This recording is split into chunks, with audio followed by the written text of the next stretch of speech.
Hello students, इस video में हम लोग साल्ट के तुल्यांकी भार ज्ञात करने की विधि का अध्ययन करेंगे।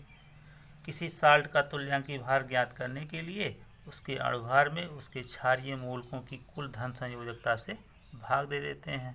अर्थात साल्ट का तुल्यांकी भार बराबर साल्ट का अणुभार बटा क्षारीय मूलकों की कुल धन संयोजकता।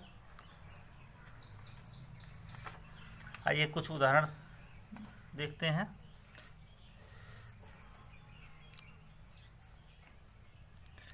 सोडियम कार्बोनेट, यहाँ पर एक साल्ट है। सोडियम कार्बोनेट का तुल्यांकी भार ज्ञात कीजिए।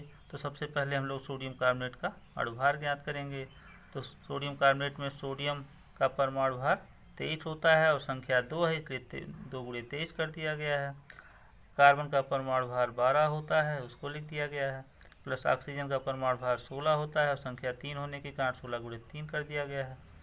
अब इसको सॉल्व करके जब जोड़ देंगे तो टोटल 106 प्राप्त होता है, यानी सोडियम कार्बोनेट का अणुभार हो गया 106। सोडियम कार्बोनेट के आयनन से 2 सोडियम आयन और 1 कार्बोनेट आयन प्राप्त होता है। तो 1 सोडियम आयन पर 1 धन संयोजकता होती है और 2 पर हो जाएगी 2 धन संयोजकता, अर्थात कुल धन संयोजकता हो जाएगी 2। अब सूत्र लगा देते हैं। सोडियम कार्बोनेट का तुल्यांकी भार बराबर सोडियम कार्बोनेट का अणुभार बटा सोडियम कार्बोनेट की कुल धन संयोजकता। वैल्यू रख देते हैं। सोडियम कार्बोनेट का अणुभार हो गया 106 बटा कुल धन संयोजकता हो गई 2। 106 में 2 से भाग दे देंगे तो आंसर आ जाएगा 53। इसी प्रकार आयनों के तुल्यांकी भार ज्ञात करने के नियम के बारे में जान लेते हैं कि किसी आयन का तुल्यांकी भार ज्ञात करने के लिए उसके आयनिक भार में आयन की संयोजकता से भाग दे देते हैं। आयन की संयोजकता क्या होती है? आयन पर उपस्थित जो आवेश होते हैं वही उसकी संयोजकता होती है। इसको निम्नलिखित सूत्र से ज्ञात करते हैं। आयन का तुल्यांकी भार बराबर आयन का आयनिक भार बटे आयन की संयोजकता। आइए इस पर एक उदाहरण हल करते हैं। ऑक्जिलेट आयन का तुल्यांकी भार ज्ञात कीजिए। सबसे पहले ऑक्जिलेट आयन का आयनिक भार निकाला जाता है। तो ऑक्जिलेट आयन में कार्बन के 2 परमाणु होते हैं। एक परमाणु का परमाणु भार 12 होता है और संख्या 2 है, इसलिए 12 × 2 कर दिया गया है।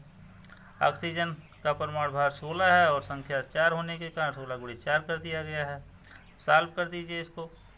तो 12 दूनी 24 और 16 चौकी 64, 64 और 24 जोड़ देंगे तो 88, यानी ऑक्जिलेट आयन का आयनिक भार हो गया 88।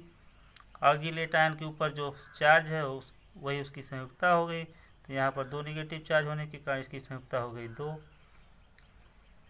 सूत्र लगा देते हैं। ऑक्जिलेट आयन का तुल्यांकी भार बराबर ऑक्जिलेट आयन का आयनिक भार बटा ऑक्जिलेट आयन पर उपस्थित आवेशों की संख्या।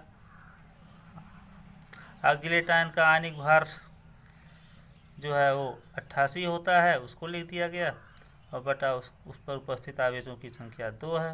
तो 2 से 88 में भाग दे दिया गया, आंसर 44 आ गया है। आप यहाँ इसको डायरेक्ट रख दीजिए, यहाँ हमने थोड़ा सा इसको विस्तार करके रख दिया है।